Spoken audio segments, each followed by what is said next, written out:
अखण्डमण्डलाकारं व्याप्तं येन चराचरं तत्पदं दर्शितं येन तस्मै श्री गुरवे नमः।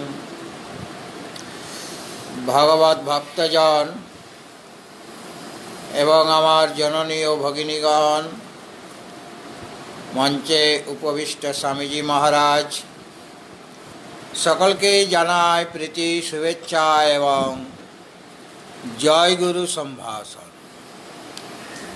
आमरा प्रथमे नियम मत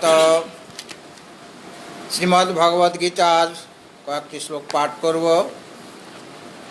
बर्तमाने एकादश अध्याय चलছে এবং এই অধ্যায়ের আজকে 26 নম্বর শ্লোক থেকে আমরা পাঠ করব।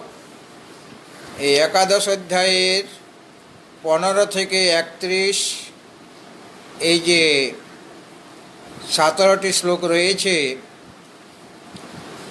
এখানে অর্জুন ভগবানের বিশ্বরূপ দর্শন করে সেটা বলছেন কী রকম দর্শন তিনি করছেন, এখনও তিনি দর্শন করে চলেছেন।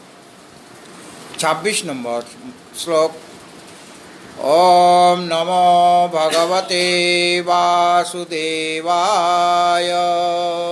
ওম নমো ভগবতে বাসুদেবায়। अथ श्रीमद्भगवद् गीता प्रारभ्यते। अथ श्रीमद्भगवद् गीता प्रारभ्यते। एकादशोऽध्यायः। एकादशोऽध्यायः। विश्वरूपदर्शनयोगः। विश्वरूपदर्शनयोगः। अर्जुन उवाच। अर्जुन उवाच। 26। अमी च त्वां धृतराष्ट्रस्य पुत्रः। अमी च त्वां धृतराष्ट्रस्य पुत्रः। सर्वे सहैवावनिपालसङ्घै। सर्वे सहैवावनिपालसङ्घै। भीष्मो द्रोणासुतपुत्रस्तथासौ।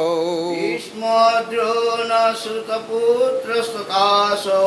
सहास्मदीयोरपि योधमुखैः। सहास्मदीयोरपि योधमुखैः। वक्त्राणि ते त्वरमाणा विशान्ति। वक्त्राणि ते त्वरमाणा विशन्ति। दंष्ट्रा करालानि भयानकानि। दंष्ट्रा करालानि भयानकानि। केचिद् विलग्ना दशनान्तरेषु। केचिद् विलग्ना दशनान्तरेषु। सन्दृश्यन्ते चूर्णितैरुत्तमाङ्गैः। दृश्यन्ते चूर्णितैरुत्तमाङ्गैः।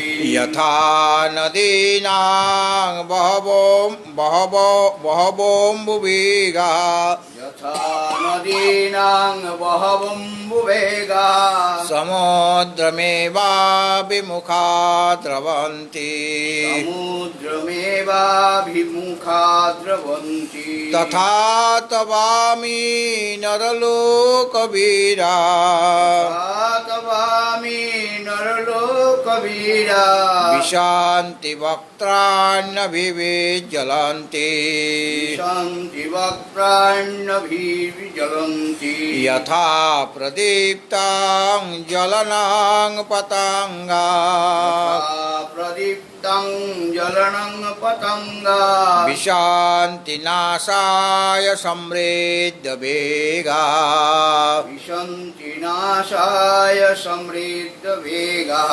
तथैव नाशाय विशान्ति लोकाः। तथैव नाशाय विशन्ति लोकाः। स्तवापि वक्त्राणि समृद्धवेगाः।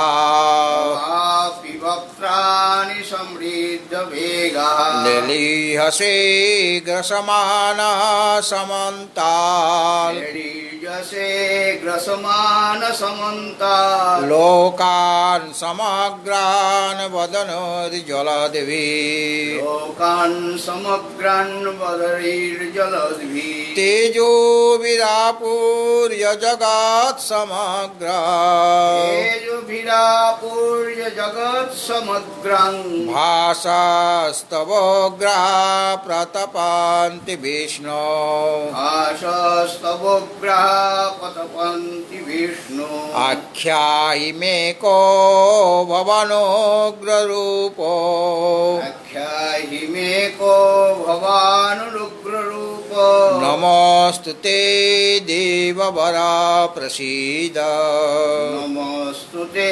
देववर प्रसीद विज्ञातुमिच्छामि भवन्तमाद्य ज्ञातुमिच्छामि भवन्तमाद्यं न हि प्रजानामि तव प्रवृत्ति न हि प्रजनामि तव प्रवृत्तिं न हि प्रजानामि तव प्रवृत्ति न हि प्रजनामि तव प्रवृत्तिं भगवत भक्तজন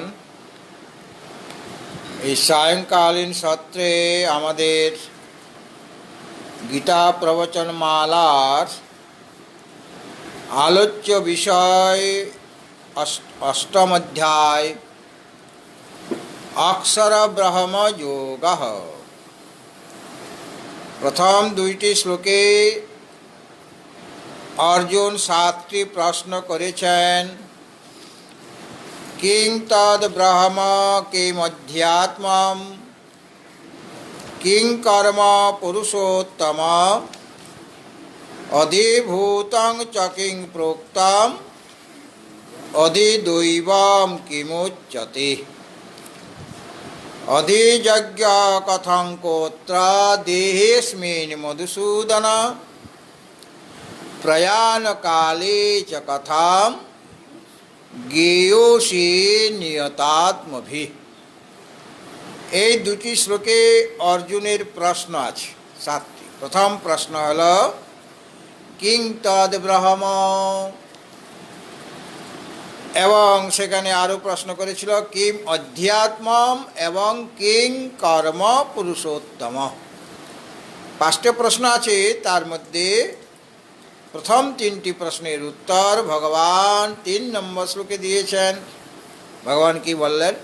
শ্রী ভগবান উবাচ, বলো। শ্রী ভগবান উবাচ অক্ষরাং ব্রহ্ম পরমং অক্ষরং ব্রহ্ম পরমং স্বভাবোধ্যাত্মমোচ্যতে বুদ্ধাত্ম উচ্যতে ভূতভাবোদ্ভবকরো ভূত ভাবোদ্ভগ করো বিসর্গা কর্ম সংগীতঃ। বিসর্গ কর্ম সংগীতঃ। অর্জুনের যে প্রথম প্রশ্ন কিং তদ ব্রহ্ম, ব্রহ্মের স্বরূপটিকে তিনি সোপাধিক অথবা নিরুপাধিক। ভগবানকে উত্তর দিলেন এটার জন্য অক্ষরং ব্রহ্ম পরমম। ব্রহ্ম অক্ষরং আর পরমম দুইটা কথা বললেন। ব্রহ্মকে বোঝাবার জন্য 2টি শব্দের প্রয়োগ করলেন, 2টি পদের, অক্ষরং এবং পরমম। তো বৃহদারণ্যক উপনিষদে এই বিষয়ে, অক্ষর বিষয়ে একটি ব্রাহ্মণে রয়েছে 3য় অধ্যায়ের 8ম ব্রাহ্মণ, যার নাম অক্ষর ব্রাহ্মণ। এখানে ঋষি যাজ্ঞবল্ক আর গার্গীর সংবাদ আছে, তাদের মধ্যে কথোপকথন। আর গার্গী জিজ্ঞাসা করছেন আর উত্তর দিচ্ছেন কে? ঋষি যাজ্ঞবল্ক, যিনি জনকের সভায় উপস্থিত আছেন, এবং আরও অনেক অনেক বেদজ্ঞ ব্রাহ্মণগণ ছিলেন সেখানে। গার্গীর প্রশ্ন ছিল আকাশ কিসে ওতপ্রোত, আকাশ কাকে আশ্রয় করে রয়েছে? তার উত্তরে ঋষি যাজ্ঞবল্ক এই কথাগুলি বলে চলেছেন। তিনি বলেছেন যে অক্ষর কীরকম সেটা বুঝাতে গিয়ে বলেছেন যে সহুবাচ এতদ্বৈ তৎ অক্ষরং গার্গী ব্রাহ্মণা অভিবদন্তে অস্থূলম অনণু অহ্রস্বম অদীর্ঘম অলোহিতম অস্নেহম অচ্ছায়ম অমতম অবায়ু অনাকাশম অসঙ্গম অরসম অগন্ধম অচক্ষুষ্কম অশ্রোত্রম অবাগ অমনো অতেজস্কম অপ্রাণম অমুখম অমাত্রম অনন্তরম অবাহ্যং ন তদ অশ্নাতি কিঞ্চন ন তদ অশ্নাতি কশ্চন।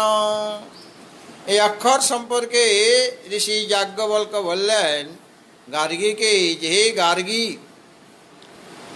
তোমার জিজ্ঞাস্য আকাশ কিসে ওতপ্রোত? তো শুনো গার্গী তার উত্তর, আকাশ কিসের মধ্যে কিসে ওতপ্রোত হয়ে রয়েছে? তিনি বলছেন ব্রাহ্মণা অভিবদন্তি, ব্রাহ্মণগণ ব্রহ্মবিদগণ এই কথা এতদ বই এটা সম্পর্কে এরকম কথা বলেন যারা ব্রাহ্মণ। ব্রাহ্মণ মানে যারা ব্রহ্মবিদ, ব্রহ্মকে যারা জানেন, ব্রহ্মবিদ যারা, তাদেরকে প্রকৃতপক্ষে ব্রাহ্মণ বলা হয়। আমরা এখনো ব্রাহ্মণ নই, কিন্তু আমাদের ব্রাহ্মণ হতে হবে। হ্যাঁ, এখনো ব্রহ্মের স্বরূপকে আমরা উপলব্ধি করতে পারিনি, এই কারণে আমরা এখনো অব্রাহ্মণ। কিন্তু আমাদের সাধনা কি? আমাদের ব্রাহ্মণ হতে হবে, মানে ব্রহ্মবিদ হতে হবে। তো ঋষি যাজ্ঞবল্ক্য বলছেন যে ব্রহ্মবিদগণ এইরকম কথা বলেন, অভিবদন্তি, হ্যাঁ, মানে তার কথার প্রমাণ দেখাচ্ছেন। তিনি যেটা বলতে চেয়েছেন তার প্রমাণ হিসাবে ব্রহ্মবিদ পুরুষদের কথা উল্লেখ করছেন যে ব্রহ্মবিদগণ সে অক্ষর পুরুষ সম্পর্কে যাতে আকাশ ওতপ্রোত হয়ে আছে তারা এরকম কথা বলেন। গীতাতেও আমরা দেখেছি শ্রী ভগবান অর্জুনকে উপদেশ দিতে গিয়ে বলছেন যে আমি তোমাকে যে সমস্ত উপদেশ দিচ্ছি এটা আমার কোনো নূতন কথা নয়। হ্যাঁ, এগুলি আগেই সব বলা হয়ে গিয়েছে, আমি শাস্ত্রের কথা বলছি, নিজের মন গড়া কথা কিছু বলছি না। তিনি কি বললেন? ঋষিভীর বহুধা গীতং ছন্দোভীর বিবিধৈ পৃথক ব্রহ্মসূত্র পদৈশ্চৈব হেতু মদ্বীর বিনিশ্চিতৈ। এগুলি আগেই বলা হয়ে গিয়েছে, ঋষিগণ বলেছেন, বেদের শাস্ত্রের মধ্যে রয়েছে, এগুলো তো সব আগের থেকেই বলা আছে, কিন্তু সেই কথাগুলি তো তুমি জানো না। সেই কারণে ওই শাস্ত্রের কথা, ঋষিগণের কথায় আমি তোমাকে উপদেশ দিচ্ছি। এখানেও সেরকমভাবে ঋষি যাজ্ঞবল্ক্য তিনি যে সমস্ত কথাগুলি বলছেন এগুলি যে প্রামাণিক, এটা যে কোনো নূতন কথা নয়, আমার মনকল্পনা কপল কল্পনা নয়, তার জন্য বলছেন ব্রাহ্মণা অভিবদন্তি, ব্রাহ্মণগণ মানে ব্রহ্মবিদগণ এর সম্পর্কে এরকম বলেন। কি বলেন? তৎ অক্ষরম, ওই যে অক্ষর যার কোনো ক্ষয় নেই, যার বিনাশ নেই, এমন যে অক্ষর, তাকে কীভাবে অভিবদন্তি এরকম বলেন। কীরকম বলেন না, তিনি অস্থূলম, স্থূল নন, আর তিনি অনণু মানে অণু নন, অণু মানে যার পরিমাণটা খুব কম। হ্যাঁ, আর অস্থূলম মানে স্থূল নন, আমরা স্থূল পদার্থকে দেখতে পাই। হ্যাঁ, কিন্তু তিনি স্থূল নন, আবার তিনি অণু মানে ছোট্ট নন, এবং অহ্রস্বম, হ্রস্ব নন, মানে আমরা দীর্ঘ হ্রস্ব আমরা বলি না, দীর্ঘ ইকার, দীর্ঘ উকার, বা হ্রস্ব ইকার, দীর্ঘ ইকার, এরকম বলি কি না। একমাত্রা দ্বিমাত্রা ইত্যাদি বলি। তো এখানে হর্ষ নন দীর্ঘ নন, মানে দীর্ঘ মানে দীর্ঘের দিকে, দৈর্ঘ্যের দিকেও বড় নন, তার দৈর্ঘ্যও নাই, আর হর্ষও নাই তার, অহর্ষম অদীর্ঘম। অর্থাৎ এই যে স্থূলত্ব তার মধ্যে নেই, হ্যাঁ, তিনি স্থূল নন, অস্থূলম মানে স্থূলত্ব তার মধ্যে নেই, আর ছোটও নন, অনড়ু মানে অনুত্ব তার মধ্যে নেই, আর অহ্রস্বম হ্রস্বত্ব তার মধ্যে নেই, আর দীর্ঘত্ব তার মধ্যে নেই। এগুলি কার মধ্যে থাকে? দ্রব্যের গুণ এইগুলি এই স্থূলত্ব বা অনুত্ব, হ্রস্বত্ব, দীর্ঘত্ব, এইগুলি এই চারটা দ্রব্যের গুণ। কিন্তু ওই গুণগুলি তার মধ্যে নেই, অক্ষরের মধ্যে নেই, তার মানে তিনি কোনো দ্রব্য নন। হ্যাঁ, দ্রব্য হলে তো তাকে আমরা আমাদের দৃশ্য হয়ে যেত, আমরা তাকে দেখতে পেতাম, কিন্তু তিনি কোনো দ্রব্য নন। আর তিনি অলোহিতম, লোহিত মানে লোহিত নন। লোহিত হচ্ছে অগ্নির গুণ, আগুন জ্বললে কীরকম লাল লাল আভা হয় কি না, ওটা লোহিত। কিন্তু তিনি হচ্ছেন অলোহিত, অর্থাৎ অগ্নির যে গুণ তার মধ্যে নেই, মানে তিনি অগ্নিও নন। হ্যাঁ, তিনি অগ্নি নন। আর অস্নেহম, স্নেহটা হচ্ছে জলের গুণ। আমরা যে ময়দাটাকে রুটি করার জন্য তো জলে মাখি, হ্যাঁ, জল দিয়ে মাখলে তবে গিয়ে লুই করা যাবে। হ্যাঁ, আর সেই লুইটাকে আমরা ওই কিসে বেলবো? চাকি বেলনা। হ্যাঁ, চাকি বেলনা তো এটা বেলি, তবে ওটা বড় হয়ে যাবে। কিন্তু ময়দাটা, সেটা একটার সাথে একটার কোনো সংযোগ আছে কি? ময়দা নিয়ে যদি আমি এইভাবে উপর দিকে উড়িয়ে দিতে, চারদিকে ছড়িয়ে ছিটিয়ে যাবে, বিক্ষিপ্ত হয়ে যাবে। হ্যাঁ, কিন্তু যখন জল দিয়ে ওটা মাখলাম, তখন সেগুলি একত্রিত হয়ে গিয়েছে, কেননা জলের মধ্যে একটা স্নেহগুণ আছে, যে স্নেহগুণটা ওই ময়দাগুলিকে একত্রিত করে দিল। হ্যাঁ, আটাটা তখন আর উপর দিকে ফেলে দিল, আর ওগুলি গুঁড়ো গুঁড়ো হয়ে কি বেরিয়ে যাবে? বেরোতে পারবে না, কেননা স্নেহের দ্বারা আবদ্ধ হয়ে গেছে। হ্যাঁ, স্নেহের দ্বারা ওগুলি আবদ্ধ হয়ে গিয়েছে। কাজে স্নেহটা হলো জলের গুণ, তার মধ্যে স্নেহত্ব নেই, মানে তিনি জল নন। অলোহিতম বলতে তিনি অগ্নি নন। ওই যে অগ্নি পঞ্চভূতের মধ্যে একজন, হ্যাঁ, তিনি অগ্নি নন।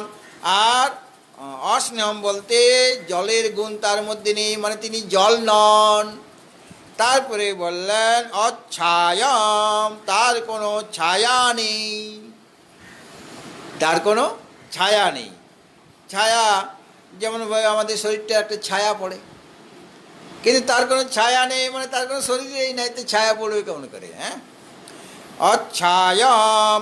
আর অতমঃ, তিনি অন্ধকার স্বরূপ নন, মানে অজ্ঞান নন, জ্ঞানস্বরূপ। আর তিনি কীরকম? অবায়ু, তিনি বায়ু নন। এই যে একটা ভূত, আরেকটা, তিনি অগ্নি নন, তিনি জল নন। আর অবায়ু, তিনি বায়ু নন। আর অনাকাশম, মানে তিনি আকাশ নন। সব ভূতগুলিকে বাদ দেওয়া আছে, মানে পঞ্চভূতের মধ্যে কোনো ভূতেই নেই। তিনি আকাশ নন, তিনি অগ্নি নন, তিনি বায়ু নন, তিনি জল নন। তাহলে পঞ্চভূত বাদ হয়ে গেল, আর দ্রব্যও বাদ হয়ে গেল, শরীরও বাদ হয়ে গেল। ছায়ম, অজ্ঞান স্বরূপ তিনি নন, জ্ঞানস্বরূপ। আর তিনি কীরকম না অসঙ্গম, তার মধ্যে কোনো আসক্তি নেই, কারোর সাথে তিনি লিপ্ত হয়ে যান না। হ্যাঁ, আমরা যেমন কোনো বস্তুর সাথে আসক্তি রাখি, সেখানে আমি লিপ্ত হয়ে গেলাম, কিন্তু তিনি কোথাও লিপ্ত হন না। অসঙ্গহি অয়ং পুরুষঃ, এই পুরুষ কীরকম? তিনি অসঙ্গ, মানে অলিপ্ত, কারোর সাথে তার লিপ্ততা নেই। আর তিনি কীরকম? অরসম, ওই যে শব্দ স্পর্শ রূপ রস গন্ধ আছে, পঞ্চ বিষয় আছে না, ওটার ওই পাঁচটা বিষয়ের মধ্যে কোনো বিষয় নেই। আগে পাঁচটা ভূত বাদ দেওয়া হলো, যে কোনোটাই নন। আর তার মধ্যে তিনি বিষয়ও নন, কেন? তিনি অরসম, রসগুণ তার মধ্যে নেই। রসটা কার ইয়ে ছিল? শব্দ স্পর্শ রূপ রস। রস একটা ইয়ে, ওটা ওদিকে আকাশ বায়ু অগ্নি জল, জলের হচ্ছে রস। আকাশ বায়ু অগ্নি জল, জলের হচ্ছে রস। তার রস নেই, অরসম মানে কোনো বিষয় নেই। আর তিনি কীরকম? অগন্ধম, গন্ধ নন। মানে পাঁচটা বিষয় বাদ দেওয়া হচ্ছে। রস, তার মধ্যে রস নেই, তার মধ্যে গন্ধ নেই। অচক্ষুষ্কম, ওই দুটো বাদ দিলে তার মানে আর যেগুলি বাদ দেওয়া হলো না সেগুলি বুঝে নিতে হবে। শব্দ স্পর্শ রূপ রস গন্ধ কিছুই নেই। অন্যত্র বলা হয়েছে তিনি অশব্দম অস্পর্শম অরূপম অরসম তথা অরসম তথা অগন্ধবাচ্চয়ত, তার কোনো গন্ধ নেই। আবার তার কোনো চক্ষু নেই, অচক্ষুষ্কম। তা দেখছেন কি কেমন করে? চক্ষু না থাকলেও তিনি দেখেন, হ্যাঁ, অচক্ষুষ্কম। আর আমরা যে চক্ষু দিয়ে দেখি সেই চক্ষুরও তিনি চক্ষু কেন উপনিষদে বলা হয়েছে? কানেরও তিনি কান, মনেরও তিনি মন। কাজে তিনি চক্ষুহীন। চক্ষুটা তো ওই সূক্ষ্ম শরীরের অঙ্গ, কাজে তিনি সূক্ষ্ম শরীর নন। হ্যাঁ, আর অশ্রোত্রম, তার কোনো শ্রোত্র মানে কর্ণ নেই, মানে কর্ণ ইন্দ্রিয় নাই। এগুলো তো জ্ঞানেন্দ্রিয়। শ্রোত্রেন্দ্রিয় আর চক্ষুরেন্দ্রিয়। শ্রোত্র ত্বক চক্ষু, শ্রোত্র ত্বক চক্ষু ত্বক, আর শ্রোত্র ত্বক চক্ষু জিহ্বা আর নাসিকা, এগুলো পাঁচটা জ্ঞানেন্দ্রিয়। তো পাঁচটা জ্ঞানেন্দ্রিয়ের মধ্যে কোনো জ্ঞানেন্দ্রিয় তার মধ্যে নেই, মানে সূক্ষ্ম শরীর অঙ্গ, মানে তিনি সূক্ষ্ম শরীর নন আর কি। আর সেরকম কর্ম ইন্দ্রিয় তার নাই। অবাক মানে তিনি বাকহীন, মানে বাগিন্দ্রিয় নাই। আর বাগিন্দ্রিয়টা আর অন্য যে চারটে কর্মেন্দ্রিয় আছে, বাক পানি পাদ পায়ু উপস্থ, এই চারটাই কিন্তু বাদ, এই পাঁচটাই বাদ হয়ে গেল, মানে কর্মেন্দ্রিয় তার একটাও নেই। আর তিনি কীরকম? ওই যে একাদশ ইন্দ্রিয়, মন আছে একজন, মন বুদ্ধি চিত্ত অহংকার, এই জন্য বলা হলো তিনি অমনঃ, তার কোনো মন নেই। মানে মন বুদ্ধি চিত্ত অহংকার, এই যে অন্তঃকরণ সেটা তার নাই, মানে মন বুদ্ধি কিছুই নাই। হ্যাঁ, আর তিনি কীরকম? অতেজস্কম, তার কোনো তেজ নেই, তেজবিহীন। ওটা ওই অগ্নির যে গুণ ছিল তেজ, সে তেজ তার নেই। অপ্রাণম, আবার পাঁচটা প্রাণ আছে না, প্রাণ অপান সমান উদান জ্ঞান, তো তার কোনো নেই। প্রাণ অপান সমান উদান জ্ঞান কিছুই নেই। আমাদের প্রাণবায়ু না থাকলে বেঁচে থাকবো কি? অথচ তিনি প্রাণবায়ু না থাকলেও অনাদিকাল থেকে আছেন এবং অনাদিকাল অবধি, অনন্তকাল অবধি থাকবেন। তিনি অপ্রাণম, তিনি অমুখম, তার মুখ নেই। তা তাহলে এটা কিসের কল্পনা করা হচ্ছে? তিনি নিরুপাধিক। হ্যাঁ, সুপাধিক হলে তখন তার মুখ থাকবে, হ্যাঁ, তার কান থাকবে, সবই থাকবে, কিন্তু তিনি অমুখ, মুখ নেই। আর অমাত্রম মানে তার কোনো পরিমাণ নেই। পরিমাণ কাকে বলে? যার দ্বারা কোনো একটা বস্তু পরিমিত হয়, মানে মাপা হয়। হ্যাঁ, কোনো একটা বস্তুকে মাপা হয়, সেটা হলো পরিমাণ। এবং তিনিও অন্য কিছুর দ্বারা পরিমিত হন না, কোনো কিছুর দ্বারা তাকে মাপা যাবে না। আর তিনি কীরকম? তিনি অনন্তরম, তিনি অন্তরহীন, মানে অবকাশ রহিত, ফাঁকা জায়গা তার মধ্যে নেই। আমাদের মধ্যে শরীর ফাঁকা জায়গা আছে, অবকাশ আছে, কিন্তু তার মধ্যে কোনো প্রকার অবকাশ নেই, ফাঁকা জায়গা নেই, একদম সচ্চিদানন্দ ঘন। হ্যাঁ, ওর মধ্যে কোনো ফাঁকা জায়গা নেই, মানে অন্তর নেই, মানে অবকাশ রহিত, মানে কোনো ফাঁকা জায়গা নেই। আর তিনি অবাহ্যম, আমাদের দৃষ্টিতে বাহ্য পদার্থ আছে, মানে বাইরের জিনিস, তার দৃষ্টিতে কোনো বাহ্য পদার্থ নেই, বাহ্য শূন্য তিনি। তৎকিঞ্চন, তিনি কোনো কিছুই ন অস্নাতি, আহার করেন না। হ্যাঁ, এমন যে অক্ষর, তিনি কোনো কিছু আহার করেন না। আমাদের সগুণ হলে আহার করতে হবে। ভগবান শ্রীকৃষ্ণ আহার করেছেন কি না? খেয়েছেন, দিয়েছেন, ঘুমিয়েছেন, হ্যাঁ, আর নানা রকম কর্মও করেছেন। তিনি কিছু আর করেন না। তৎ কশ্চন ন অশ্নাতি, আর তাকে কেউ খেয়ে ফেলতে পারে না। খেয়ে ফেলে তো তার বিনাশ হয়ে যাবে। যেমন আমাদের শরীরটা আছে তো, আরেকজনের আমি তো খাদ্য। সে দেখছে যদি কেউ একা পায় জঙ্গলের মধ্যে হালুম করে ধরবো, হ্যাঁ। তাছাড়া এই শরীরটাকে কে খাচ্ছে? ভিতরে অনেক কৃমি কীট আছে, তারা কুড়ি করে খাচ্ছে, তারা এই আমার রক্তই তারা তো খাচ্ছে। তো এইভাবে আমাকে, আর যখন এই শরীরটা চলে যাবে তখন আরও অনেকে মাছগুলি খেয়ে যাবে। যদি জলে ফেলে দেওয়া হয় না, তাহলে মাছ আমাকে খাবে, হাঙরে খেয়ে নেবে, যে পাবে খেয়ে নেবে, টুকরো টুকরো করে খেয়ে নেবে। তাহলে এই শরীরটা জীবিত অবস্থাতেই আহার হচ্ছে। আর মারা গেলেও, নষ্ট হয়ে গেলেও সেটা, সেই শরীরটা অন্যের আহার হয়ে যায়। কিন্তু এই যে অক্ষর ব্রহ্ম, তিনি তো কিছু খান না, মানে কাউকে তিনি নষ্ট করেন না। তিনি খান না মানে কি? তিনি কারো বিনাশের কারণ নন, কাউকে মেরে ফেলবেন না। আর তাকেও কেউ খেতে পারে না, মানে তার বিনাশ নেই। তাকে কেউ ভক্ষণ করতে পারে না। ন স্নাতি শব্দের অর্থ তাকে ভক্ষণ করতে পারে না, মানে তাকে কেউ বিনাশ করতে পারে না। তার পেটে চলে গেলে তো সে মারা যাবে, হ্যাঁ, কিন্তু তাকে বিনাশ করার সামর্থ্য কারো নেই। এইভাবে যে অক্ষর ব্রহ্মের কথা বলা হলো, এর দ্বারা কি বোঝা যাচ্ছে? ঋষি যাজ্ঞবল্ক্য কি বলতে চাইছেন? সে অক্ষর সগুণ না নির্গুণ, সোপাধিক না নিরুপাধিক? নিরুপাধিক শুদ্ধ যে ব্রহ্ম চৈতন্য, তাকেই বলা হয়েছে কি ওই অক্ষর, হ্যাঁ। আবার ঋষি যাজ্ঞবল্ক্য ওই কৃপণা ব্রাহ্মণের বিভাগ তো করেছেন, কালকে আমরা বলেছিলাম। তারপরে তিনি আরও বলছেন গার্গীকে, যে হে গার্গী, তদ্বা এ তদ অক্ষরং গার্গী অদৃষ্টং দস্ত্রী অশ্রুতং শ্রোত্রী অমতং মন্ত্রী অবিজ্ঞাতং বিজ্ঞাত্রী নান্যত অতো অস্তি দ্রষ্ট্রী নান্যত অতো অস্তি শ্রোত্রী নান্যত অতো অস্তি মন্ত্রী নান্যত অতো অস্তি বিজ্ঞাত্রী এতস্মিন খলু অক্ষরে গার্গী আকাশ আকাশ ওতশ্চ প্রতশ্চ। একদম স্পষ্ট বলে দিলেন, এইটাই তোমার উত্তর।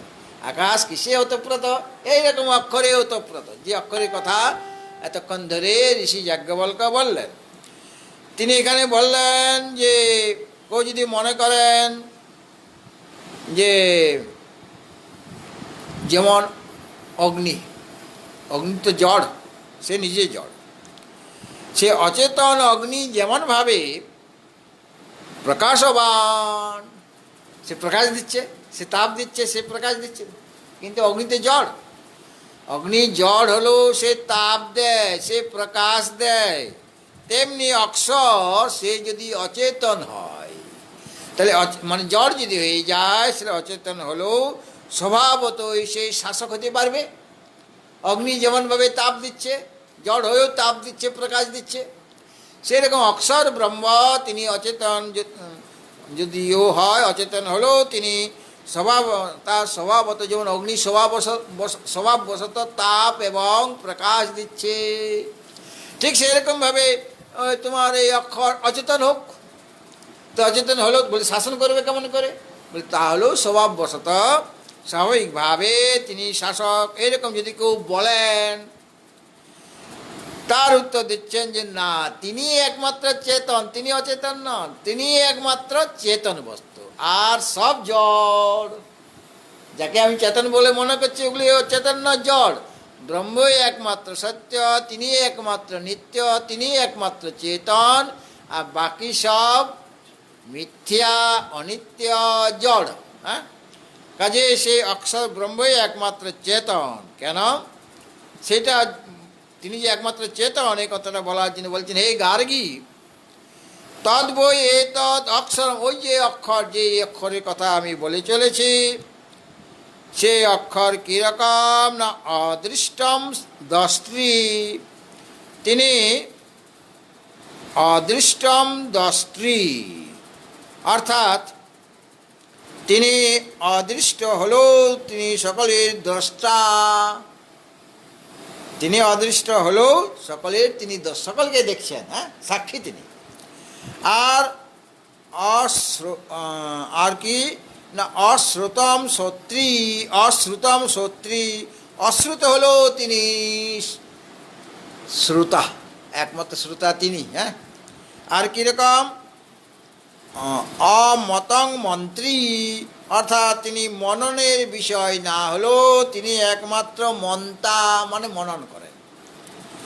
আর অভিজ্ঞাত হলেও তিনি একমাত্র বিজ্ঞাতা, তা থেকে ভিন্ন অন্য কোনো দ্রষ্টা নেই, তার থেকে ভিন্ন অন্য কোনো শ্রোতা নেই, তার থেকে ভিন্ন অন্য কোনো মন্তা নেই, তার থেকে ভিন্ন অন্য কোনো বিজ্ঞাতা নেই।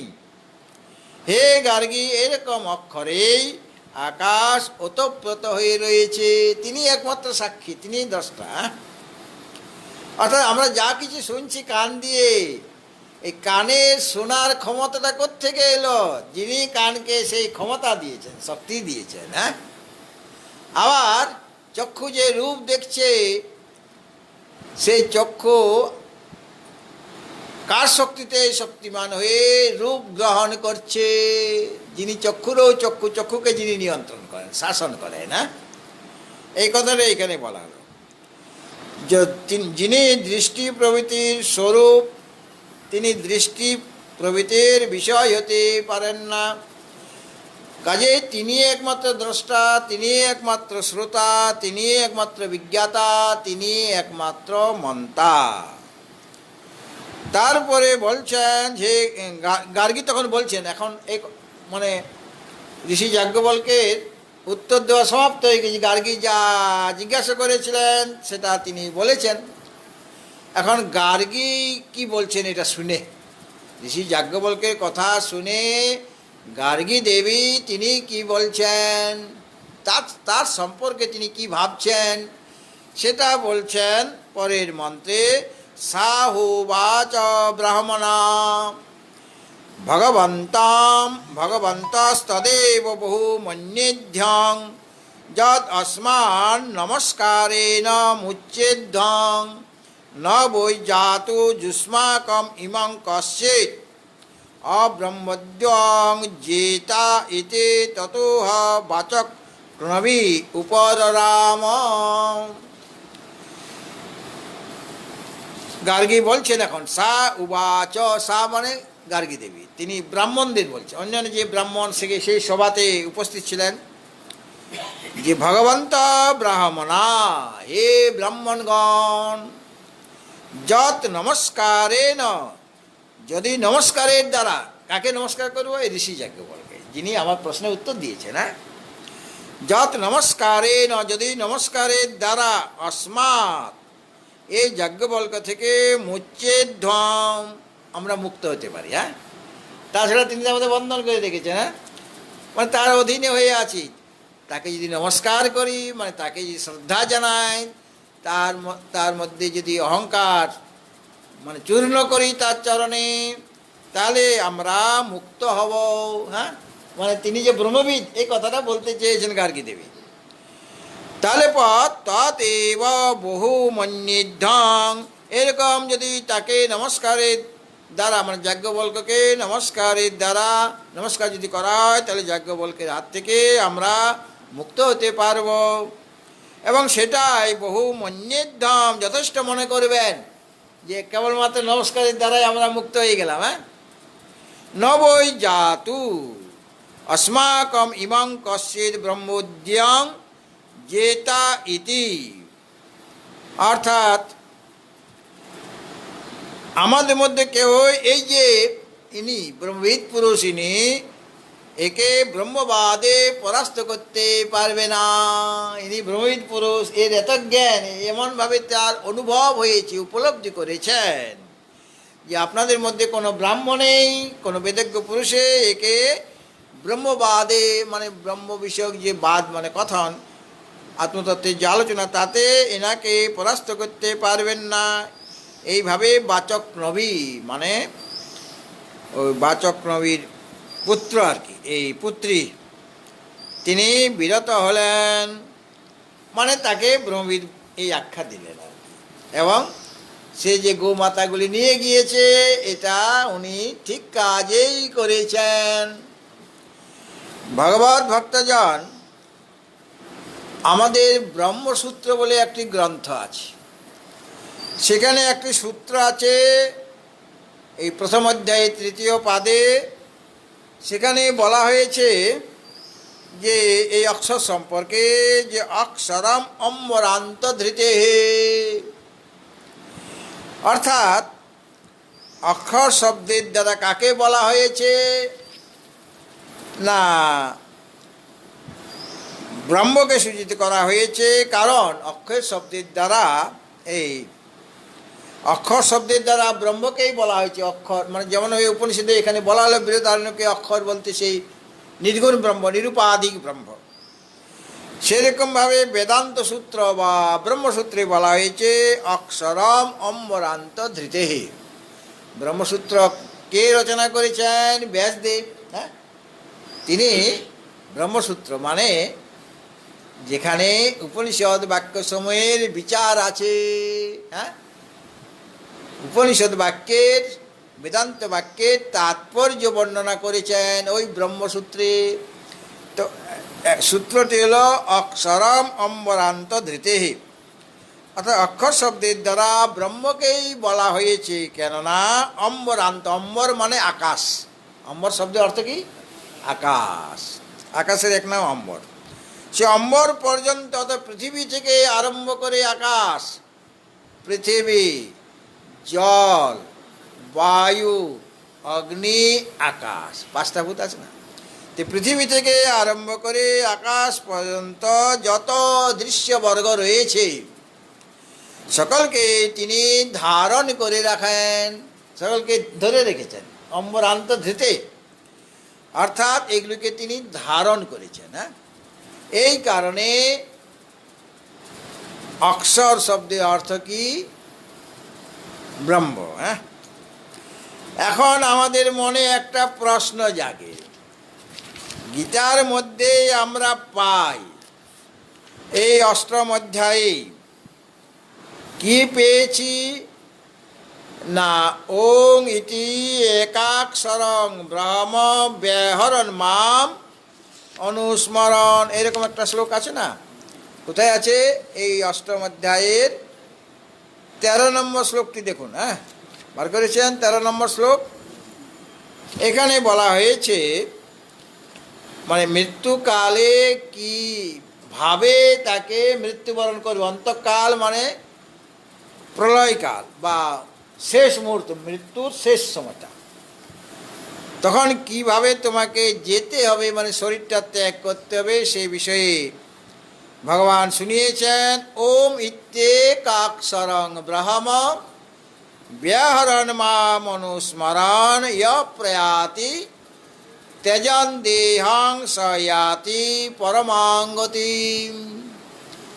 মানে মৃত্যুর অন্তিমকাল, মৃত্যুকাল মানে এই কিছুক্ষণের মধ্যে মারা যাবে আর কি। হ্যাঁ, আর সময় নেই। অনেকদিন ধরে মৃত্যুশয্যায় শায়িত হয়ে আছে, বেদসুর হয়ে গিয়েছে, মরে না। হ্যাঁ, কিন্তু এমন একটা সময় আসে এরপর আর সময় নেই। হ্যাঁ, মারা যাবে আর। তো সেটা হলো প্রয়াণকাল, অন্তিমকাল। অন্তকালে চ মামি আগে বলা হয়েছিল। তো এখানে এই শ্লোকে 13 নম্বর শ্লোকে বলা হয়েছে যারা ওই ইন্দ্রিয়গুলিকে সংযত করে, মনকে হৃদয়ে নিরুদ্ধ করে, ভ্রুযুগলের মধ্যে নিজে প্রাণকে স্থাপন করে, এর আগের শ্লোকে বলা হয়েছে সর্বদারানি সংযম্য মনোহৃদি নিরুদ্ধ চ মুদ্নধায়াত্মন প্রাণম আস্থিত যোগ ধারণাম। হ্যাঁ, এইভাবে যোগাভ্যাসে প্রবৃত্ত হয়ে একাক্ষর যে ব্রহ্ম নাম, তস্য বাচক প্রণব, ওঙ্কার, ওঙ্কারকে প্রণব বলা হচ্ছে। ওঙ্কার এই যে একাক্ষর, এটা তস্য বাচক, তস্য মানে ব্রহ্ম, ব্রহ্মের বাচক হলো এই প্রণব বা ওঙ্কার, ব্রহ্মের প্রতীক। যেমন দুর্গা পূজার সময়ে আমরা প্রতিমা নিয়ে আসি, প্রতিমার অর্ডার হয়ে গেছে। হ্যাঁ, আমাদের কলকাতায় যে দুর্গা পূজা হবে প্রতিমার অর্ডার দেওয়া হয়ে গিয়েছে। তবে অন্যান্য বৎসরের মতো যেরকম দৈর্ঘ্য প্রস্থে থাকেন মা সাঙ্গপাঙ্গ সহিত, সেই দৈর্ঘ্য প্রস্থ কমে গিয়েছে। হ্যাঁ, ছোট্ট আকারে আমরা করব, মানে পুজোটা আমাদের করা দরকার। হ্যাঁ, এবং সামান্যভাবে অনাড়ম্বর পরিবেশে করা হবে। কাজে মাও ছোট হয়ে গেলেন, তো প্রতিমা ছোট হলো, কিন্তু মা কি ছোট হয়ে থাকবে? সেই ছোট প্রতিমাতে পুরনো মা রয়েছেন। প্রতিমা ছোট হলে কি হবে? মা কি অর্ধেক থাকবেন ওখানে? মা তো সম্পূর্ণরূপেই থাকবেন। তো প্রতিমা তো মাটি, খড় ইত্যাদি দিয়ে তৈরি, কিন্তু সেখানে চক্ষু দান করা হচ্ছে। পুরোহিত মহাশয় চক্ষু দান করবেন, প্রাণ প্রতিষ্ঠা করবেন। হ্যাঁ, তারপরে কত রকম অলঙ্কার পরাবেন। হ্যাঁ, সেখানে ওইটাই দুর্গা দেবীর প্রতিমা। দুর্গা দেবীর পূজা আমি কোথায় করব? প্রতিমাতে করব, কেননা ওখানে তিনি এসে গিয়েছেন। হ্যাঁ, ওই প্রতিমাতে মা দুর্গা ওই তার সন্তানাদি নিয়ে লক্ষ্মী, সরস্বতী, গণেশ, কার্তিক এদের সকলকে নিয়ে এসে গেছেন। হ্যাঁ, আর মহিষাসুরও এসে গিয়েছেন, তার মোষটাও আছে, মহিষ আর কি।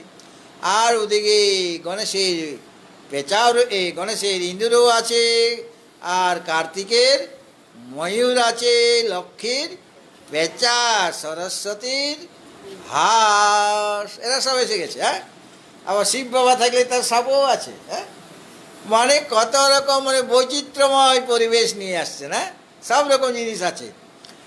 আবার সিংহ আছে, মহিষ আছে, মহিষাসুর আছে, আর কত রকমের অস্ত্রও আছে। হ্যাঁ, আর এই ইন্দুর, ময়ূর, পেঁচা, সরস্বতী, সাপ, আবার ওই চালার মধ্যে তো আরও অনেকেই আছে। হ্যাঁ, ওই যে উপরে যে চালিটা, সেখানে তো আরও দেবদেবীর দেখতে পাওয়া যায়। তাহলে অনেককে সাথে নিয়ে আসেন, মা একা আসেন না। তো এখানে কি বলছেন যে তিনি একাক্ষর যে ব্রহ্ম নাম, ওং তৎসৎ ইতি নির্দেশ ব্রাহ্মণস্ত্রিবিধ স্মৃত, গীতাতেও বলা হয়েছে তার তিনটা নাম, ওং, তৎ আর সৎ। ওং বললে আমি কার নাম নিলাম? ব্রহ্মের নাম নিলাম, ব্রহ্মের একটা নাম। তৎটা ব্রহ্মের নাম, সৎটা ব্রহ্মের নাম। এই জন্য আমরা গুরুদেবকে প্রণাম করার সময় কি বলি? ওং সদ্গুরবে নমঃ। দেখুন, ব্রহ্মের দুইটা নাম নিলাম, একবার বললাম ওং সদ গুরবে নমঃ, সতও বললাম, অঙ্গও বললাম। হ্যাঁ, তাই ব্রহ্মের দুইটা নাম আমি নিয়ে নিলাম। আবার গুরু তো পরমাত্মা স্বরূপটা নেই। গুরুর ব্রহ্মা, গুরুর বিষ্ণু, গুরুর দেব মহেশ্বরা, গুরু সাক্ষাৎ পরম ব্রহ্ম। তাকে সাক্ষাৎভাবে, মানে তার আসল স্বরূপটা কি গুরুদেবের? একদিক দিয়ে তিনি ব্রহ্মা, বিষ্ণু, মহেশ্বর, আরেক দিক দিয়ে তার পারমার্থিক স্বরূপটা কি? মায়াকে অবলম্বন করে তিনি ব্রহ্মা, বিষ্ণু, মহেশ্বর হয়েছেন। আবার মায়া রহিত হয়ে নিরুপাধিক যে তার স্বরূপ, সেটা হলো পরব্রহ্ম, সেটা নির্গুণ নিরাকার। তখন তার কোনো আকার নেই গুরুদেবের। হ্যাঁ, আর যখন ব্রহ্মা, বিষ্ণু, মহেশ্বর, তখন তার আকার আছে, তার শরীর তখন আছে। কিন্তু যখন পরব্রহ্ম মানে পারমার্থিক স্বরূপ, তখন তিনি ওই ওই পরব্রহ্ম। হ্যাঁ, এটা তার পারমার্থিক স্বরূপ গুরুদেবের। সুতরাং গুরুদেবকে প্রণাম করার সময়ও আমরা ওং বলছি, সৎ বলছি, আর গুরবে, গুরু শব্দের চতুর্থীর এক বচন গুরবে, গুরবে, রয় উকার না, গুরবে। তো এখানে ওই যে একাক্ষর যে ব্রহ্ম নাম, ব্রহ্মের যে নাম ওঙ্কার, সে ওঙ্কার উচ্চারণপূর্বক এবং মাম সেটা ব্যাহরণ মানে উচ্চারণপূর্বক এবং অনুস্মরণ, অর্থাৎ তার অর্থরূপে আমাকে স্মরণ, আমার যে পারমার্থিক স্বরূপটা, তার স্মরণ করতে করতে যিনি দেহত্যাগ করে চলে যান, তিনি তার কি হয়? সয়াতি পরমাঙ্গতিম, তিনি পরম গতি লাভ করেন। তাহলে এখানেও ওঙ্কারকে একাক্ষর বলা হয়েছে। তাহলে এখানে যে অক্ষরং ব্রহ্ম পরমম বলা হলো, তাহলে ওখানে অক্ষর শব্দে কি ওঙ্কারকে বুঝাবে? কেন ওঙ্কারকে তো অক্ষর বলা হয়েছে এবং একটা অক্ষর। এই যে অ ই উ রি ওগুলি অক্ষর, তো তো ওঙ্কার একটা অক্ষর। কেননা আমরা যখন গণনা করি না মন্ত্রের যে কয় অক্ষর মন্ত্র, যেমন ওং নমঃ শিবায়, এটা ষড়ক্ষর মন্ত্র। ওং একটা অক্ষর, নমঃ ন একটা অক্ষর, ময় বিসর্গ নিয়ে একটা অক্ষর, আর শি তাহলে বলছো ইকার বা একটা অক্ষর আর ইয় একটা অক্ষর, মোট 6টা হয়ে গেল। আর দ্বাদশ অক্ষর বললে কি হবে? ওং নমো ভগবতে বাসুদেবায়, ওটা ওখানে কটা অক্ষর আছে? 12টা অক্ষর। ওঙ্কারটা একটা অক্ষর, নমো 2টা অক্ষর, ভগবতে 4টে অক্ষর, বাসুদেবায় 5টা অক্ষর। তাহলে ওং একটা, নমো 2টা, 3 হয়ে গেল। ভগবতে কটা?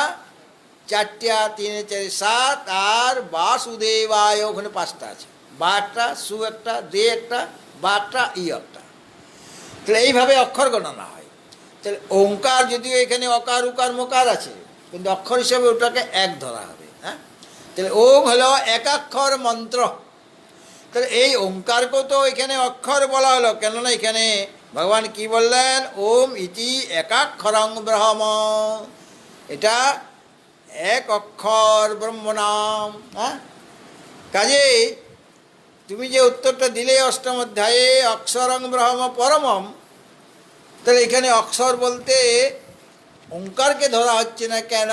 কেন ওঙ্কারকে তো এক অক্ষর ব্রহ্ম বলা হয়েছে, ওর মধ্যে একটা অক্ষর আছে। এরকম প্রশ্ন আমাদের মনে জাগতে পারে, যেখানে একাক্ষর মন্ত্র যে ওঙ্কার, তাকে কেন গ্রহণ করা হলো না? অবিনাশী তত্ত্বকে নেওয়া হলো, কিন্তু ওঙ্কারকে মানে নেওয়া হলো না কেন? তো তার উত্তরে বলছেন যে দেখো, এখানে আরেকটা শব্দ বলা হয়েছে পরম। পরম মানে নিরতিশয়, উৎকৃষ্ট। তো ওঙ্কার ওখানে উৎকৃষ্ট হলো না। আর উৎকৃষ্টকে যার কোনো বিনাশ নেই, তা যার কোনো উপাধি নেই, তাকে বলা হবে পরম।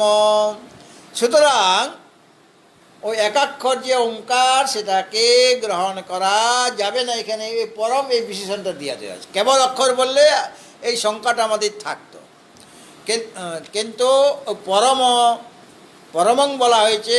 এর দ্বারা কি বোঝা যাচ্ছে না? তিনি ওই একাক্ষর যে ওঙ্কার, তাকে গ্রহণ করা হবে না।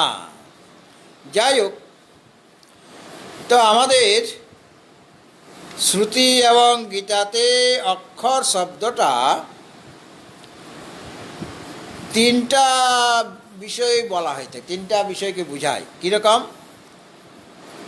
কখনো কখনো এই অক্ষর শব্দ নির্গুণ ব্রহ্মকে বোঝাবার জন্য ব্যবহার করা হয়ে থাকে। নির্গুণ ব্রহ্মকে, হ্যাঁ, অর্থাৎ সর্ব উপাধি রহিত যে শুদ্ধ চৈতন্য, তাকে বোঝাবার জন্য অক্ষর শব্দের প্রয়োগ হয়। ঠিক আছে? আর কোথাও কোথাও কখনো সগুণ ব্রহ্মকে, অর্থাৎ মায়া উপাধিযুক্ত যে ঈশ্বর, হ্যাঁ, সেই ঈশ্বরকে বোঝাবার জন্য অক্ষর শব্দের প্রয়োগ করা হয়ে থাকে। মানে সগুণকে বোঝাবার জন্য অক্ষর শব্দের প্রয়োগ করা হয়ে থাকে। আবার কখনো কখনো অবিদ্যা উপাধিযুক্ত যে জীব, সেই জীবকে বোঝাবার জন্য, অর্থাৎ জীব চৈতন্যকে বোঝাবার জন্য অক্ষর শব্দের প্রয়োগ হয়ে থাকে। মানে তিনটা বিষয়ে অক্ষর শব্দের প্রয়োগ হয়। একটা নিরুপাধিক ব্রহ্মকে বোঝাবার জন্য অক্ষর শব্দের প্রয়োগ হয়। আবার সোপাধিক ব্রহ্মকে মানে ঈশ্বরকে বোঝাবার জন্য অক্ষর শব্দের প্রয়োগ হয়। আবার ওই সর্ব অবিদ্যা উপাধিযুক্ত যে জীবচৈতন্য, তাকে বোঝাবার জন্য অক্ষর শব্দের প্রয়োগ হয়ে থাকে। প্রয়োগ দেখা যায় 3টাতে, মানে সোপাধিক ব্রহ্মকে বোঝাবার জন্য অক্ষর, নিরুপাধিক ব্রহ্মকে বোঝাবার জন্য অক্ষর, এই সোপাধিক ব্রহ্মকে, আর ওই অবিদ্যা উপাধিযুক্ত যে জীবচৈতন্য তাকে বোঝাবার জন্য অক্ষর শব্দে প্রয়োগ হয়ে থাকে। তিনটা বিষয়ে প্রয়োগ হয় অক্ষর শব্দের, কিন্তু এতে কোনো বিরোধ নেই। এরকম হতে পারে, মানে প্রসঙ্গ দেখে ওটা দেখতে হবে যে অক্ষর শব্দের দ্বারা সোপাধিক ব্রহ্মকে বোঝানো হয়েছে নাকি ওই নিরুপাধিককে বোঝানো হয়েছে অথবা অবিদ্যা উপাধিযুক্ত জীবকে বোঝানো হয়েছে, সেটা অক্ষর শব্দ।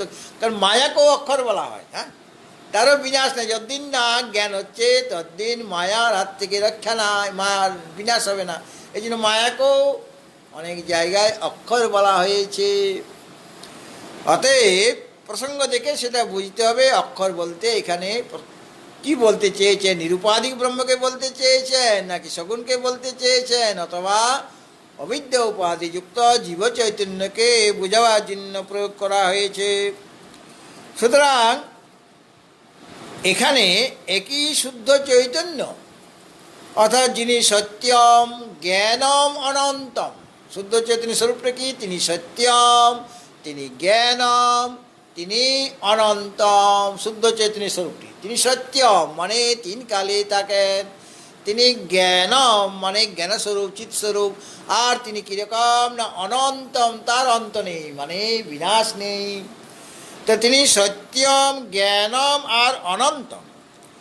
সেই যে শুদ্ধ চৈতন্য উপাধির ভেদে, যখন উপাধি মহাকাশ তো একটাই, ঘট উপাধি হলে তার নাম হয়ে গেল ঘটাকাশ, আর পট উপাধি হলে তার নাম কি হবে? পটাকাশ, আর মঠ উপাধি হলে তার নাম হবে মঠাকাশ। আকাশ তো একটাই, কিন্তু এই যে আকাশগুলি ভিন্ন ভিন্ন বলে বোধ হচ্ছে কি না? কেন ভিন্নতা বোধ হচ্ছে? উপাধির জন্য। ঘটাকাশ, পটাকাশ আর মঠাকাশ। ঠিক সেরকমভাবে একই যে শুদ্ধ চৈতন্য মানে সত্যম জ্ঞানম অনন্ত স্বরূপ যে ব্রহ্ম, তিনি উপাধি ভেদে কখনো ঈশ্বর রূপে প্রতীত হচ্ছেন। মায়া উপাধি হয়ে গেলে ঈশ্বর হয়ে গেল, অবিদ্যা উপাধি হয়ে গেলে জীব হয়ে গেল। অর্থাৎ সত্য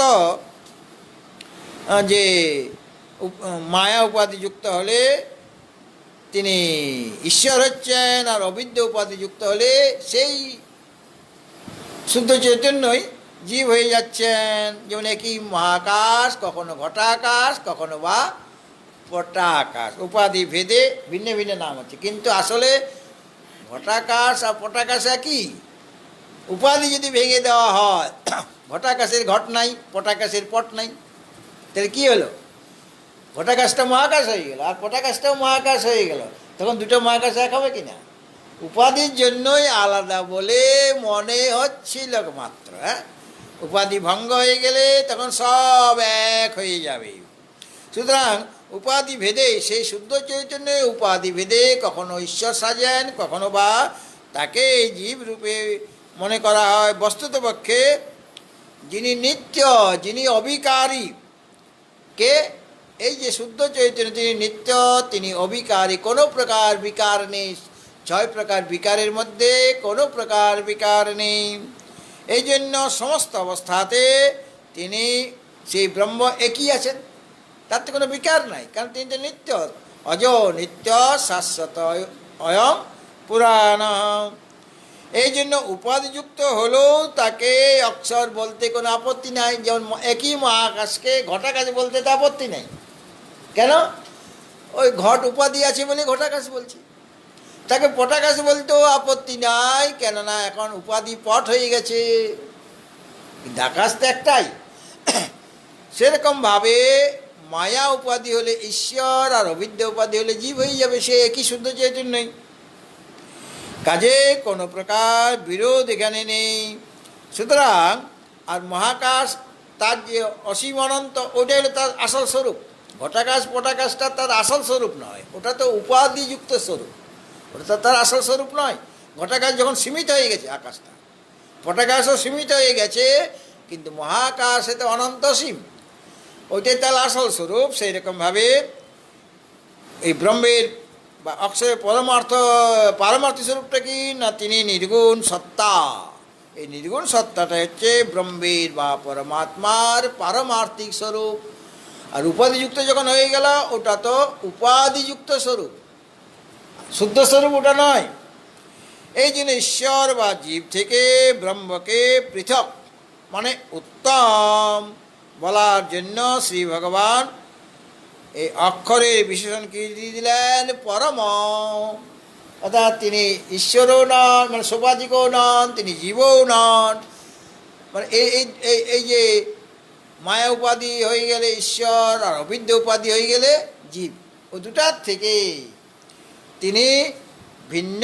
কেননা এই আমাদের যে পঞ্চদশ অধ্যায় সেখানে খরপুরুষ আর অক্ষর পুরুষের কথা বলা হয়েছে। আর দ্বিমো পুরুষো লোকে খরশ্চাক্ষর এবচ খর সর্বাণি ভূতানি পুরুষ অক্ষর উচ্চতে। এই খরপুরুষ আর অক্ষর পুরুষের কথা বললেন। তারপরে পুরুষোত্তমের কথা বলতে গিয়ে বলছেন উত্তম পুরুষস্তন্য পরমাত্মা পরমাত্মে তুদাহৃত ইয় লোকত্রয়মা বিশ্ব বিবর্ত বয়শ্বর। এদের থেকে ভিন্ন যিনি উত্তম পুরুষ। খরপুরুষ ওটা পুরুষ, অক্ষরও পুরুষ বলা হয়েছে, খরপুরুষ আর অক্ষর পুরুষ।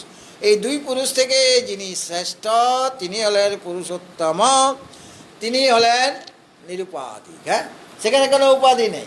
খরপুরুষে উপাধি ছিল, অক্ষর পুরুষে উপাধি ছিল, কিন্তু পুরুষোত্তমে উপাধি নেই। উপাধি রহিত যখন অবস্থা হয়ে গেল তখন সেটা পুরুষোত্তম হয়ে গেলেন তিনি তখন। হ্যাঁ, ভগবত ভক্তজন এইভাবে ওই নির্গুণ সত্তাটাই হলো ব্রহ্মের বা পরমাত্মার কি পারমার্থিক স্বরূপ। আর ঈশ্বর বা জীব থেকে ব্রহ্মকে ভিন্ন করে দেখাবার জন্য তাকে উত্তম, তিনি যে উত্তম, পরম মানে উত্তম বা শ্রেষ্ঠ, তো তিনি ঈশ্বরও নন, মানে সোপাধিকও নন, তিনি অবিদ্যা উপাধিযুক্ত জীব চৈতন্যও নন। এটা বোঝাবার জন্য এখানে অক্ষরের সাথে আরেকটা বিশেষণ কি লাগিয়ে দিলেন না পরমম। পরমম লাগিয়ে দেওয়াতে তিনি হলেন নিরতিশয়, অর্থাৎ সর্ব উপাধি রহিত। অক্ষরকে সর্ব উপাধি রহিত যিনি, এবং যিনি সর্বাপেক্ষা শ্রেষ্ঠ। এমন যে অক্ষর মানে অবিনাশী শুদ্ধ চৈতন্য স্বরূপ, তিনি হচ্ছেন ব্রহ্ম। ওই যে উত্তর হয়ে গেল। হ্যাঁ, অক্ষরং ব্রহ্ম পরমম, অর্থাৎ নিরুপাধিক যে ব্রহ্ম শুদ্ধ চৈতন্য যিনি, তিনি হচ্ছেন ব্রহ্ম। এটা তার পারমার্থিক স্বরূপ। এই অক্ষর মানে পরম অক্ষর পুরুষের উপাসনার দ্বারা কি ফল লাভ হবে সেটা আমরা দ্বাদশ অধ্যায়ে দেখতে পাবো। হ্যাঁ, দ্বাদশ অধ্যায়ের নাম কি? হ্যাঁ, ভক্তিযোগ। হ্যাঁ, দ্বাদশ অধ্যায়ে আমরা এই যে অক্ষর ব্রহ্ম যেটা শুদ্ধ চৈতন্য, তার যদি উপাসনা করা হয়, তার যদি চিন্তন করা হয়, তাহলে আমাদের কি ফল লাভ হবে সেটা বলেছেন যে দ্বাদশ অধ্যায়ে 3 এবং 4 নম্বর শ্লোকে। এ তৎসরমনির্দেশ্যম বলো অব্যক্তাং পর্যুপাসতে সর্বত্র গমচিন্তঞ্চ কূটস্থং মচলং ধ্রুবম সংনিয়মেন্দ্রিয় গ্রামং সর্বত্র সমবুদ্ধয়ঃ ते प्राप्नुवन्ति मामेव সর্বভূতহিতিরতঃ। এই যে শুদ্ধ চৈতন্য যিনি নিরুপাধিক ব্রহ্ম, যাকে অক্ষর বলা হয়েছে কেন, যিনি পরম, তাকেই তো ব্রহ্ম বলা হলো। তার উপাসনা করলে সাধকের কি ফল লাভ হবে সেটা এই 2টা শ্লোকে ভগবান বলেছেন। যে যিনি কিন্তু ওই সর্বত্র যে তৎসরম অনির্দেশ্যম অব্যক্তং পর্যুপাসতে সর্বত্র গমচিন্তঞ্চ কূটস্থমচলং ধ্রুবম। যিনি সর্বত্র মানে সব জায়গায় যিনি আছেন, সর্বত্র সর্বদা, ওই সমবুদ্ধয়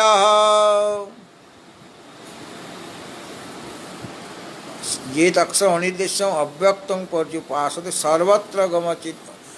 সমবুদ্ধয়টা 4 নম্বর শ্লোকের মধ্যে আছে। সমবুদ্ধয়, সমবুদ্ধয় মানে যার বুদ্ধিটা সম, হ্যাঁ, তিনি সর্বভূত হিতে, সমস্ত প্রাণীতে যিনি নিহিত মনে স্থিত আছেন। হ্যাঁ, ওই অক্ষর ব্রহ্ম শুদ্ধ চৈতন্য কোথায় আছেন?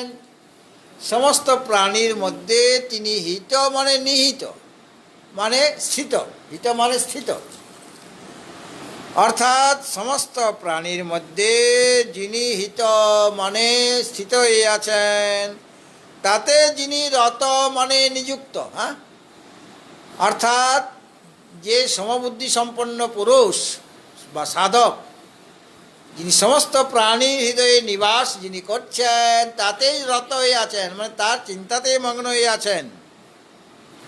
অথবা আরেকটা অর্থ করা হয়, সমস্ত প্রাণীর হিত মানে মঙ্গলে যারা রত।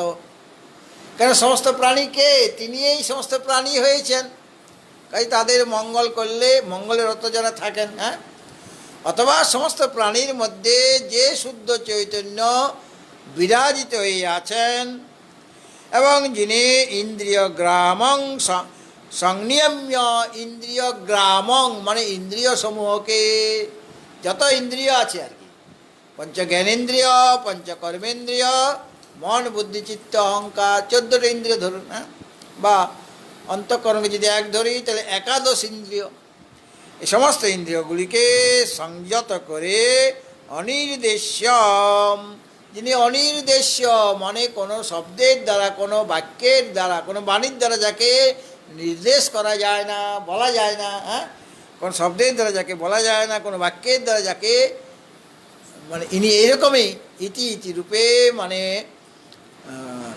একটা নিষেধ মুখে বলা হয়, তাকে নিষেধ মুখে বলা হয়, ইতি মুখে বলা যায় না। এটা এইরকম এইরকম ইতি মুখে বলা যায় না, এই জন্য অনির্দেশ্যম। এবং তিনি কীরকম? অব্যক্তম, তিনি ব্যক্ত নন, কোনো ইন্দ্রিয়ের গোচর নন। এবং যিনি সর্বত্র গম, অর্থাৎ আকাশের মতো যিনি সর্বত্র গমন করতে পারেন। হ্যাঁ, অর্থাৎ সব জায়গাতেই আছেন, সব জায়গায় ব্যপ্ত করে রয়েছেন। আকাশ যেমন সর্বব্যাপক, সেরকম যিনি সর্বব্যাপক, ভৌমবৎ ব্যপ্ত দেহায়। এবং যিনি অচিন্ত, মনের দ্বারা যাকে চিন্তন করা যায় না, চিন্তার অতীত মানে মনের অতীত। এবং যিনি কূটস্থম, মায়ার অধিষ্ঠান রূপে যিনি স্থিত আছেন, মায়ারও যিনি অধিষ্ঠান, অর্থাৎ মায়া যাকে আশ্রয় করে রয়েছে। এবং যিনি অচলম, অর্থাৎ যার কোনো সময় নিজের স্বরূপ থেকে চ্যুতি হয় না।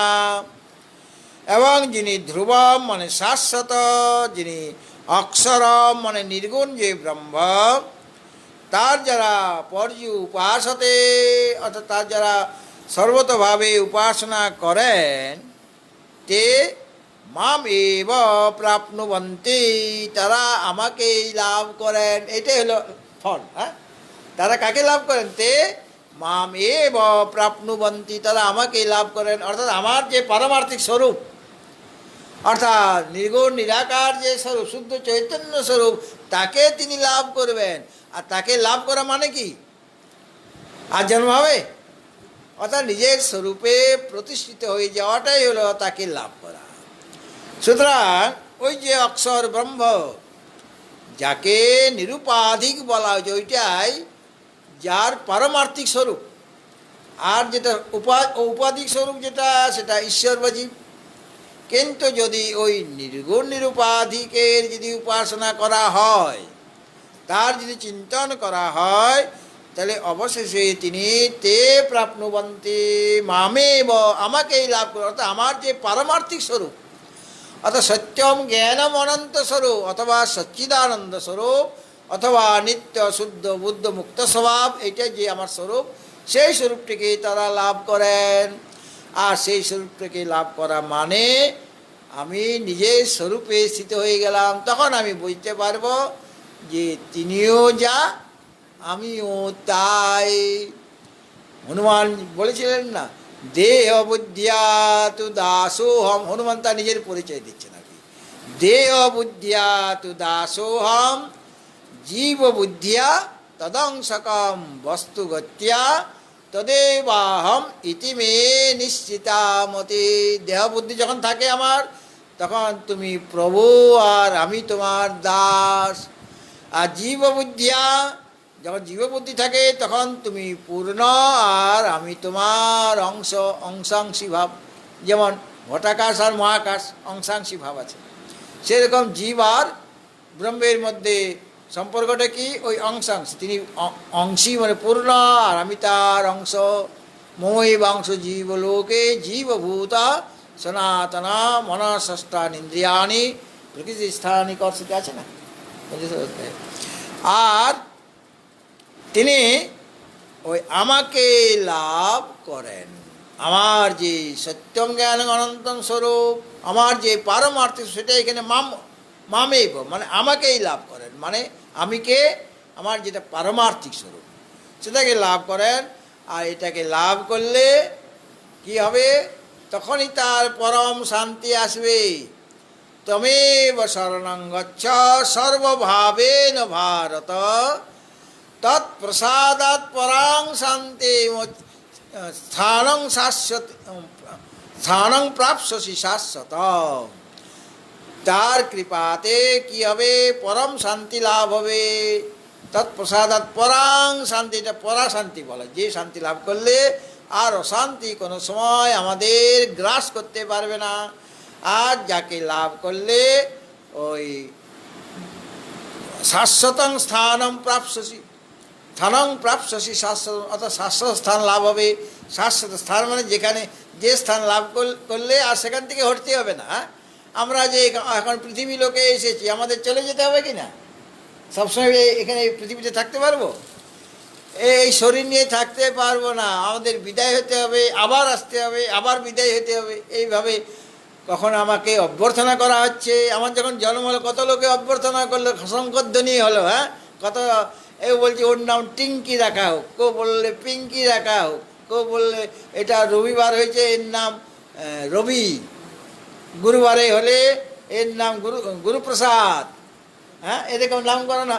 আমার জন্য কত অভ্যর্থনা করা হচ্ছে, বিছানাপত্র সব রেডি হয়ে আছে।